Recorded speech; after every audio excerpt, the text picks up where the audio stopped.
जुटौँ भन्छु म यो कुरामा, सबैजना जुटौँ। सकिन्छ अब 6 दिनै गर्नुपर्छ 7 दिनै गर्नुपर्छ भन्ने होइन। जस्तो कसैको आर्थिक अवस्था घरको राम्रो छ, उहाँले सधैँभरि गरिराखे पनि के फरक पऱ्यो।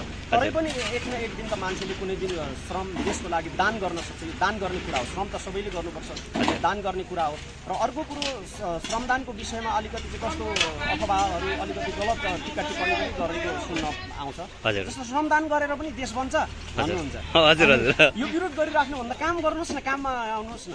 मैले यो आज टी सर्ट लाएर मात्रै काम गरेको होइन कि मेरो प्रोफाइल भिजिट गर्नु भने वर्षौँ अगाडिदेखि मैले पनि गरेको छु। त्यसले गर्दाखेरि चाहिँ तपाईँहरूले पनि गर्नु भएको छ। तर विरोध होइन, राम्रो कामको चाहिँ सपोर्ट गरौँ। यो देशमा एउटा के मानसिकता चाहिँ अलिकति बढेको छ भन्दाखेरि राम्रो र नराम्रो नछुटेकन हाम्रो विरोध हुन्छ विपक्षी गरेको छ। त्यसले गर्दाखेरि सत्तामा बसेको कुनै पनि जस्तो अहिले बालेन सरकारले गरेको राम्रो पक्षहरूको सपोर्ट गरौँ, नराम्रो कुराको विरोध गरौँ। आफ्नो पार्टीले आफूले भोट लागेको मान्छे चाहिँ सत्तामा छ भने सबै राम्रो हुनुपर्ने, अनि अर्काको छ भने चाहिँ सबै नराम्रो देख्नुपर्ने। यो प्रवृत्तिले गर्दाखेरि राम्रो र नराम्रो छुट्न सकेको छैन र सामान्य मान्छेहरूले त्यो छुटाउन सकेको छैन। त्यसले गर्दाखेरि राम्रोलाई राम्रो भनौँ, नराम्रोलाई नराम्रो भनौँ। र श्रमदान गरेर पनि देश बन्छ भनेर सोधिराख्नु पर्दैन। बन्छ, यो बाटो के बनेन त अब यो फोहोर त सबै हट्यो नि। श्रमदान होइन, यो श्रमदानले बनेको होइन।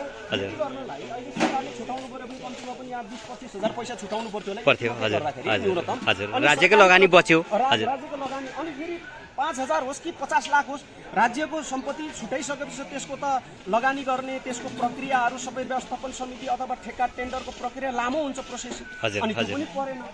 एउटा वडामा 1 लाखको दरले मात्रै चाहिँ बच्यो पैसा भने सरकारको 60 वटा वडामा कति लाख बच्यो? 60 लाख।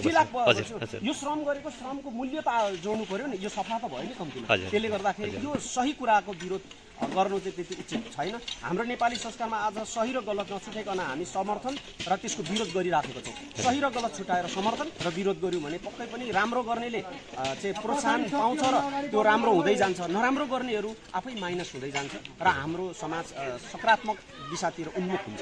मलाई चाहिँ त्यस्तो लाग्छ। हस्, यहाँलाई समय र जानका लागि धेरै धेरै धन्यवाद दिन चाहन्छु। दर्शकवृन्द, हामी अहिले फेरि नगरपालिका 4 मा चाहिँ जुन संस्कृति पार्टीद्वारा गरिएको श्रमदानको दृश्य देखाउँदै म अजेन्द्र वाइबा ताम पनि यहाँमा छुटिन चाहन्छु।